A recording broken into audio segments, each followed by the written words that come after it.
que seja na sua casa. Eu sou o pastor Nilson, da Casa de Oração em Cristo, e mais uma vez nós estamos juntos aqui pela Leme Web TV e pela TV SP2 Canal 4. E eu queria trazer um assunto hoje que é o batismo. Batismo nas águas. E há algumas controvérsias de imersão, de aspersão, de apenas jogar água sobre a cabeça, enfim. Nós vamos ver o que é isso aqui.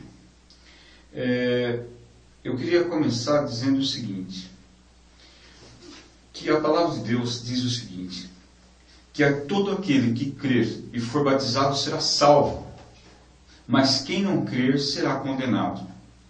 Então, o que significa isso? Basta apenas você crer? É automático isso aí, porque se você crer, automaticamente você se batiza. A salvação depende do batismo? Em certa parte sim. Por exemplo, se você vir para a igreja, aceitar Jesus como Senhor e Salvador da sua vida e querer um compromisso com o Senhor, então você automaticamente você vai querer se batizar. Mas tem um detalhe. Existe hoje, assim, olha, eu vou dar um exemplo. Existe o namoro, a paquera, o namoro e o casamento. Aquela pessoa que vem para a igreja de vez em nunca, e esse é o paquera. O namoro é aquele que é frequente, às vezes na igreja, às vezes falta 1, 2 cultos. Então ele é namorado. Ele gosta de vir para a igreja, ele se sente bem na igreja, ele se sente bem com as coisas de Deus, mas quando fala de batismo, ele tira o corpo fora um pouco. Por quê? Porque ele não quer um compromisso maior. Quem quer compromisso maior, se batiza. Ele crê e se batiza. Por exemplo, você tem um namorado, você tem uma namorada, mas vamos falar do namorado, que mais acontece isso com o homem. Ele namora lá com a amada dele, 1 ano, 2 anos, 3 anos, 4 anos, e aí a gente não vai casar? Vamos, espera um pouquinho, há tempo para todas as coisas, não fica forçando não, calma, vamos preparar primeiro, e passa 5 anos, passa 6 anos, passa 7 anos, e a gente não vai casar? Nossa, calma, ainda não é a hora, e assim vai. Dá 10 anos e nada de casamento. Assim é aquele que vem para a igreja, é assim aquele que lê a palavra de Deus, mas não quer compromisso. Eu quero bênção, mas não quero o dono da bênção.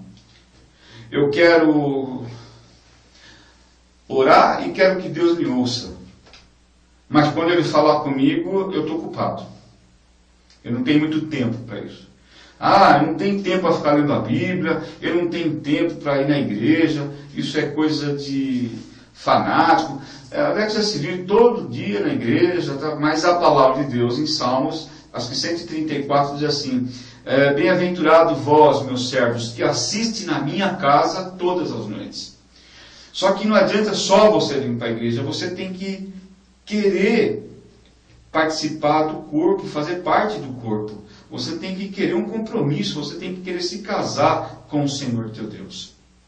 Porque depende dele todas as coisas.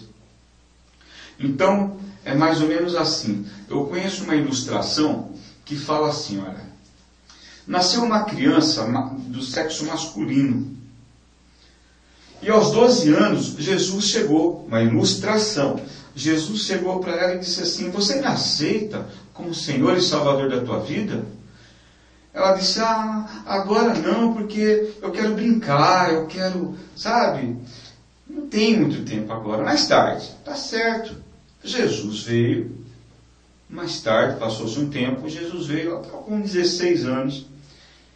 O Senhor disse assim para ela, e agora, você me aceita como Senhor e Salvador da tua vida? Agora não, porque agora, sabe, eu tenho que passear, eu estou dando umas paqueradas, sabe? Não tem muito tempo para ficar lendo a Bíblia. Não tem muito tempo para ir na igreja. Tem churrasco, tem que sair com os meus amigos. Bom, volta mais tarde. Jesus falou, tá certo, eu volto mais tarde. 19 anos, Jesus voltou para ele de novo, ele completou 19 anos, e Jesus voltou a falar com ele novamente. Disse assim: e agora? Você me aceita como Senhor e Salvador da tua vida? Você entrega a tua vida a mim? Olha, Senhor, eu te amo, mas agora não dá. Passei no vestibular e agora eu tenho que cuidar da minha vida profissional. Mais tarde. Aí, tá certo. Passou-se um tempo, Jesus voltou novamente. Ele já estava com seus 20, 25 por aí.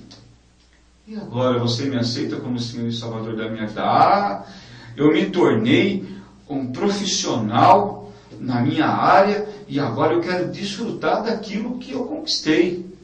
Certo? Volta mais tarde. Bom, Jesus voltou mais tarde.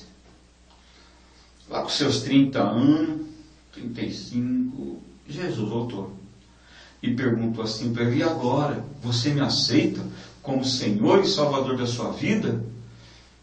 Eu falei: olha, Senhor, mais tarde, sabe o que é? Deixa eu explicar. Não me leva a mal, não. Mas eu me casei há pouco tempo, então eu estou em lua de mel, eu quero me dedicar um pouco mais à minha mulher e ela a mim. Então, não tem muito tempo agora. Mas deixa passar mais um tempo, que daí a gente conversa. Tá bom, meu filho, eu volto mais tarde. Passou-se uns anos, aí Jesus voltou para ele e falou assim: agora? Ô Senhor, você está bom? Ô meu filho, estou. Diz uma coisa para mim. Você me aceita agora como Senhor e Salvador da minha vida? Ô Senhor, eu te aceito agora, mas não dá agora. Sabe por quê? Sou pai. Meu filho nasceu. Olha como ele está bonito. Tem que curtir um pouquinho, meu filho. Volta mais tarde. Jesus disse assim: tá bom, volto mais tarde. Jesus voltou, o filho cresceu, enfim. E agora, meu filho, você me aceita como Senhor e Salvador da tua vida? Olha, Senhor, olha, não me leva a mal, mas sabe o que é? Olha, eu estudei, eu me casei, eu me diverti bastante, agora eu estou aposentado. Eu me aposentei. E agora eu queria curtir um pouquinho a minha aposentadoria. Volta mais tarde. Jesus não falou nada, Jesus se calou dessa vez. Naquela mesmo dia, quando anoiteceu, ele veio a óbito.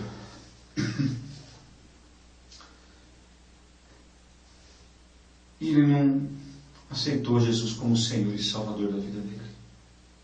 Ele não quis um compromisso com o Senhor. Ele sempre dava desculpinhas, porque ele não queria compromisso com o Senhor. Porque está escrito na palavra de Deus: aquele que busca a tua vida, perdê-la-á. Mas aquele que perde a sua vida por amor a mim, achá-la-á. Ele não quis perder a vida dele carnal. Ele queria somente prazeres carnais. Ele queria curtir a vida. Mas ele não queria nada com o que era do Senhor, não. Ele dizia: eu tenho Jesus no meu coração. Nossa, eu amo Jesus. Eu tenho Deus no meu coração. Eu oro e eu tenho Deus no meu coração. Mas enfim, ele só tinha Deus, sabe, da maneira dele, mas não queria um compromisso com Deus. E o batismo é o selo. O batismo é aquela, vamos dizer assim para você entender melhor, é você colocar uma aliança no dedo, mais ou menos isso, para você entender, trocando em miúdos. Só que essa pessoa morreu e não quis nada com Jesus. Agora eu te pergunto, como é que pode uma pessoa recusar? Alguém recusar Jesus? Você diz assim: não, pastor, eu não recuso Jesus, não. Misericórdia, não. Imagina, Jesus é importantíssimo para mim na minha vida. Mas está escrito também na palavra de Deus: entrai pelas minhas portas com cântico, com louvores. bendizer o Senhor, todos os moradores da terra. A gente deve entrar na casa do Senhor, louvar o Senhor, ouvir a palavra do Senhor, nos converter. O que é conversão? O que é se converter? Se converter é mudar de vida. Se converter é deixar de fazer o que era de errado e começar a fazer o certo. Nós vamos errar? Ou se vamos. Vamos sim. Mas o Senhor conhece. Ele diz na palavra dele que Ele conhece a nossa estrutura e se lembra que somos pó. Então, o que é o compromisso com Deus? O primeiro degrau. O primeiro degrau é o batismo. Você crer e batizar. Esse é o primeiro degrau. As outras coisas vêm depois. Deus não pediu perfeição de ninguém para se batizar. Eu não preciso ser imaculado, sem mancha nenhuma para batizar. Porque é aquela coisa, Jesus ele veio para os doentes, não veio para os sãos. Jesus é o remédio. Mas é necessário que você dê o primeiro passo. É necessário que você tome uma decisão, que é o batismo. Porque não adianta nada você falar que você conhece Deus, que você crê em Deus, se você não se batizar. Eu quero ler algo para você aqui. Eu quero dizer para você, te ensinar o que é o batismo. O que significa a palavra batismo? Diz assim, o batismo nas águas. Mas o que é o batismo? O batismo é um mandamento perpétuo, ordenado pelo Senhor Jesus Cristo. A palavra grega mudada para o português como batismo é baptismo. Baptizo.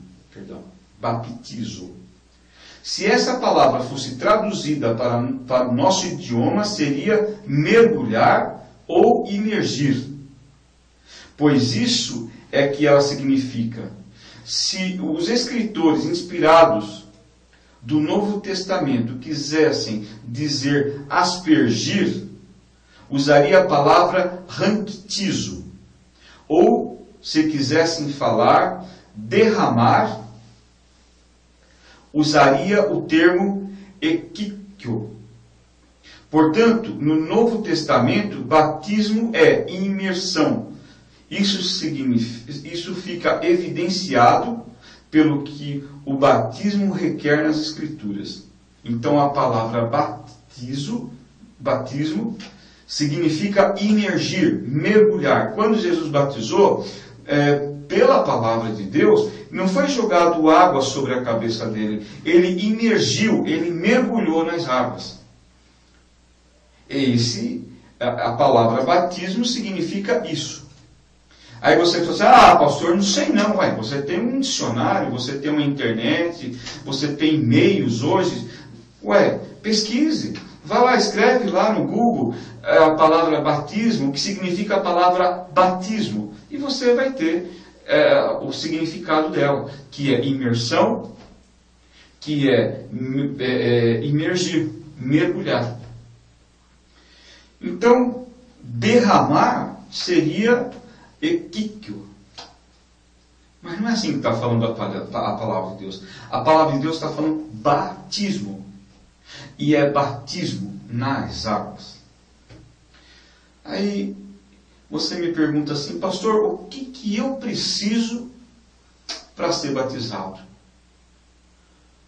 Alguns dizem, você precisa conhecer o estatuto da igreja, você precisa isso, você precisa aquilo, e, enfim. Você precisa, primeiro, aceitar Jesus como Senhor e Salvador da sua vida. Você precisa tomar uma decisão na sua vida. Qual a decisão? Querer mudar.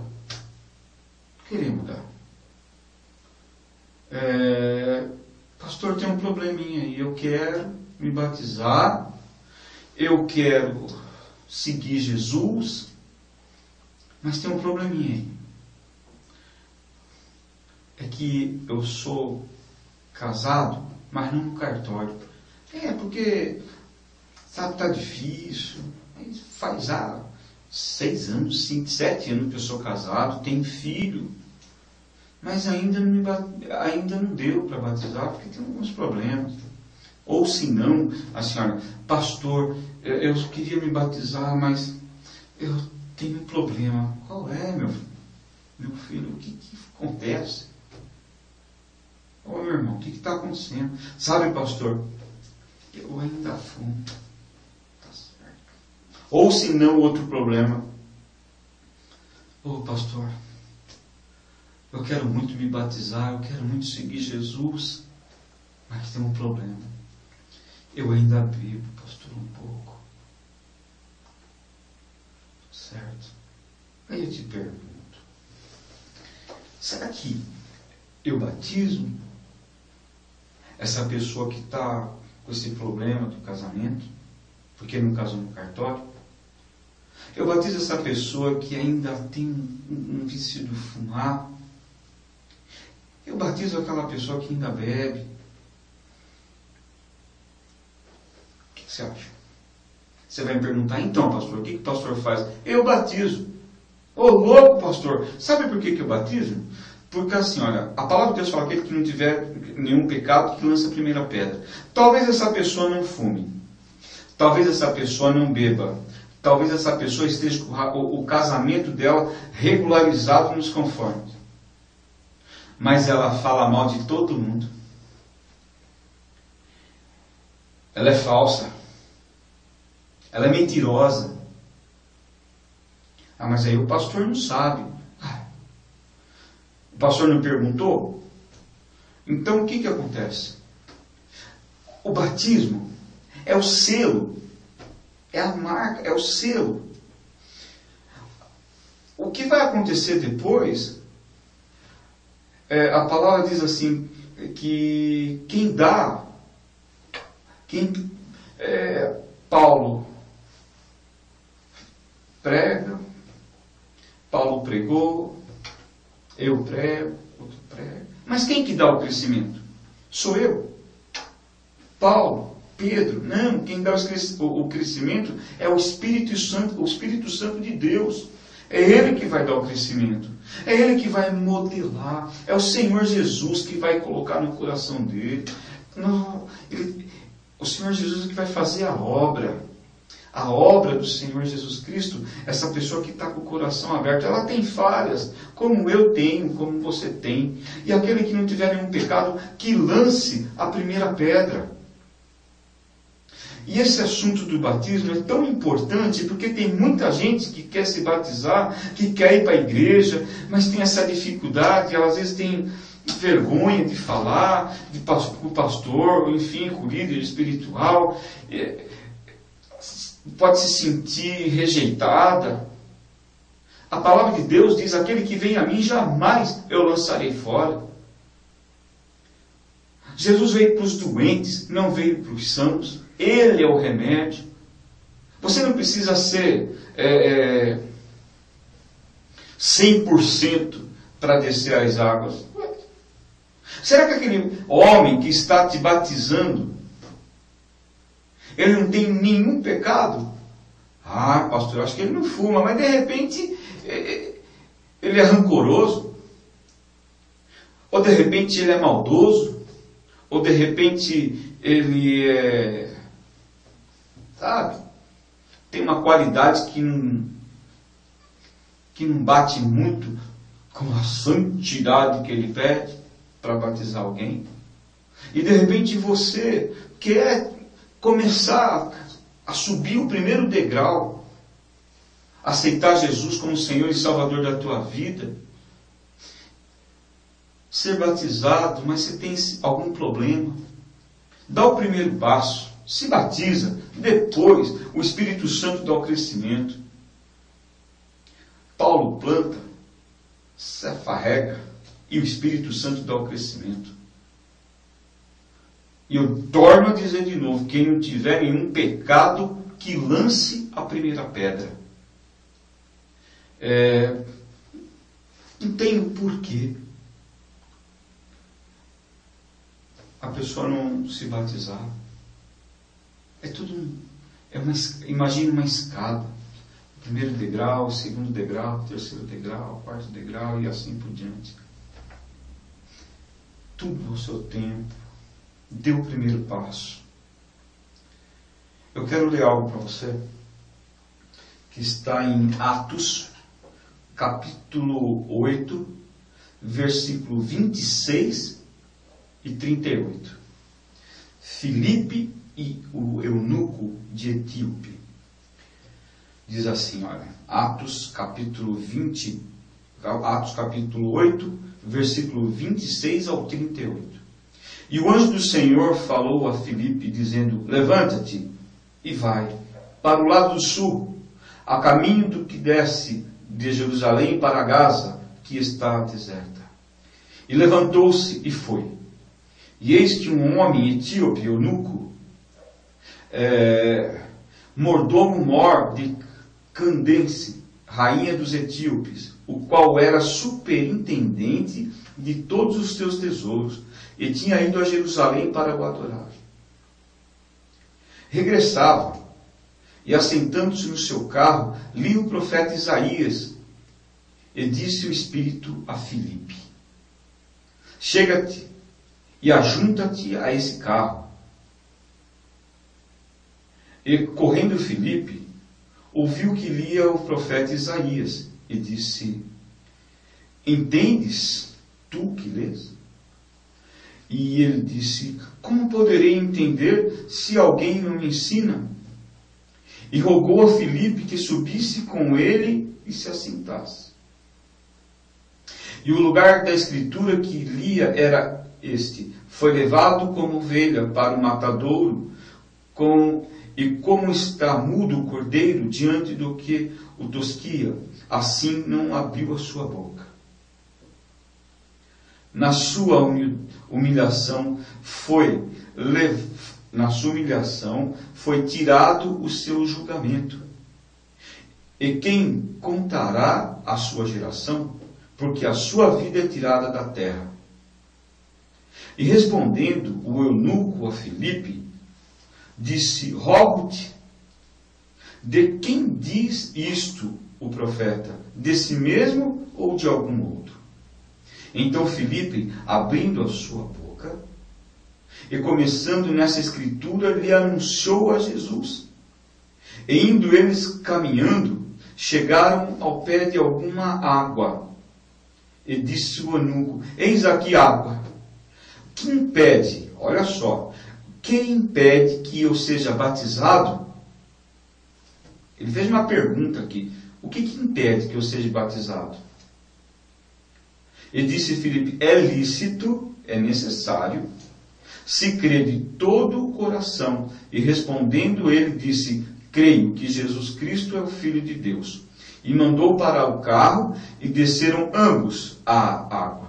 Tanto Filipe como o eunuco, e o batizou.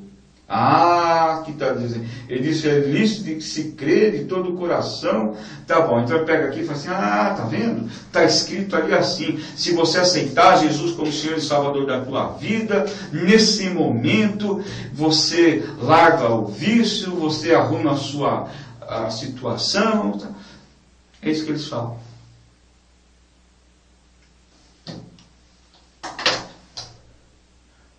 Mas isso não é da noite para o dia. Às vezes até acontece. Mas se a pessoa tiver uma dificuldade? Conheço caso que demorou um tanto. E se Jesus volta nessa hora? Que o líder espiritual não batiza essa pessoa porque ela tem um problema. E Jesus volta nessa hora. Ou essa pessoa vem a óbito. Como é que faz? Então, a palavra de Deus está dizendo aqui que o eunuco perguntou, o que impede que eu seja batizado? Ele não falou, me fala um pouquinho de você, para mim saber se você batiza ou não. Ele não disse nada disso, Filipe. Filipe disse assim, disse Filipe, é lícito se crer de todo o coração. E respondendo, ele disse: creio que Jesus Cristo é o Filho de Deus.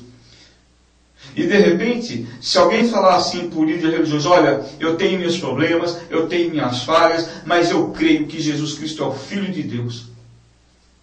E eu vou fazer de tudo para me consertar. Mas eu quero me batizar primeiro. E se o pastor disser assim para ele: não, se arruma primeiro, que depois eu te batizo, é necessário você crer, e se você crer, você muda, e essa conversa. Agora, se esse líder espiritual estiver dentro das águas, fazendo o batismo, e ele não tiver nenhum pecado, então ele pode recusar o batismo, ele pode negar o batismo para essa vida que quer se batizar. Só que a palavra de Deus fala que não há um justo sequer. Ele não é 100% para dizer para essa pessoa: eu não vou te batizar porque você tem esse probleminha ali, esse probleminha aqui. Agora tem um detalhe. Às vezes esse mesmo pastor, ou esse mesmo líder espiritual, essa pessoa fala para ele assim: ô pastor, por que eu não posso me batizar? Fala: vai se arrumar primeiro. Ou vou te colocar outra colocação. Você quer ver uma coisa? Acontece nas igrejas isso daí. Está lá: irmão, só tem a pregação. Aí o líder espiritual diz assim: irmãos, tem alguém aqui que quer aceitar Jesus como Senhor e Salvador da vida dele? O irmãozinho lá, já em pranto, chorando, aquilo entrou no coração dele e ele: oh meu Deus, eu quero o Senhor. E ele levanta a mão e fala assim: Senhor, oh pastor, eu quero aceitar Jesus como Senhor e Salvador da minha vida. O pastor faz aquele teatro, né? O líder espiritual faz aquele teatro. Vem cá, meu irmão, olha a igreja, mais uma vida aceitou Jesus como Senhor e Salvador. Oh, glória a Deus, aleluia. Acabou o culto, nossa, todo mundo se quebrantou, nossa, todo mundo ficou alegre, porque uma vida aceitou Jesus como Senhor e Salvador, que aceitou Jesus como Senhor e Salvador da vida dela. Aí eles chamam o pastor à parte e conversa com o pastor, fala: pastor, eu quero me batizar, pastor, só que eu tenho esses probleminha aí. Olha, vai lá, se arruma primeiro, tá bom, pastor, mas eu quero fazer algo, pastor. Eu não posso me batizar? Não, agora não. Primeiro você vai se arrumar, depois você se batiza. Aí eu te batizo, tá? Tá bom. Mas eu queria falar uma coisa antes. Fala. Eu queria ser dizimista na igreja. Oh, meu filho. Vai na secretaria e pega o envelope de dízimo e seja fiel a Deus. A palavra de Deus fala isso, para a gente ser fiel nos dízimos, nas ofertas, amém. É isso que tem que ser, é isso que está escrito. Mas por que aceita o dízimo dele, mas não aceita o batismo? Ou a oferta dele: mas isso é com Deus, irmão. Não está batendo muito aí. O batismo é assim: todo aquele que crer e for batizado será salvo. E algo que se diz: venha como está. Depois o Senhor vai fazendo a obra, o Espírito Santo vai trabalhando no coração, o Espírito Santo vai tirando o que não é bom, vai colocando o que é maravilhoso, o Espírito Santo vai fazendo uma obra dentro do coração e vai modelando. E assim, essa vida se achega a Deus. O primeiro degrau é o crer, é o batismo. As outras coisas vêm depois. Porque de repente eu não tenho uma falha, mas eu tenho outra falha. De repente eu não tenho uma falha, eu tenho outra falha. E todo mundo tem uma falha. Ninguém é perfeito. Ninguém pode bater a mão no peito e dizer assim: eu sou perfeito. Não tem esse. Porque se eu falar isso, eu estou mentindo. E os mentirosos não herdarão o reino dos céus. Por isso, Toma uma decisão na tua vida. Jesus, Ele morreu por você. Não demore, não troque Jesus. Coloque Jesus em primeiro lugar na sua vida. E você vai ver o que o Senhor vai fazer na tua vida. E quando a gente partir dessa para melhor, a gente vai entender o que o Senhor falou na palavra dele. Para a gente plantar, para a gente buscar as coisas do céu. Eu gostaria de fazer uma oração para que Deus tocasse no seu coração. Você fala, pastor, eu já sou batizado, glória a Deus. Não sou batizado, Jesus está te esperando. Tem uma parte na Bíblia que fala assim: como me angustio até o dia do teu batismo. É isso que o Senhor, é isso que Paulo disse. Vamos orar. Senhor Jesus de Nazaré, Senhor, abençoa-nos, ó Senhor Jesus, com a tua palavra. Perdoa as nossas falhas, meu Senhor, são tantas. Mas o Senhor nos purifica com o teu sangue. Nós te agradecemos porque o Senhor nos salvou, Jesus. E o Senhor nos deixou a tua palavra. E diz na tua palavra: eu sou o caminho, a verdade e a vida. O Senhor é o caminho. E está escrito na tua palavra, Senhor, que aquele que vem a mim, jamais eu lançarei fora. Senhor, obrigado por tudo, Senhor. E abençoa, guarda-nos, ó Senhor. Toca na onde o homem não pode tocar. Faz o que o homem não pode fazer. Só o Senhor é Deus, Jesus. Deus te abençoe. E eu queria te dizer algo. Nós vamos colocar o nosso e-mail, o nosso endereço. Estou te convidando para você vir à igreja. Se você disser assim: pastor, não entendi isso, não entendi aquilo, eu queria um estudo, nós estamos prontos e aptos para te ensinar. Segundo a palavra de Deus. Deus te abençoe. E se Deus permitir, e nós estivermos vivos, até a próxima, e Deus te abençoe. E estaremos juntos em breve. Amém, Jesus.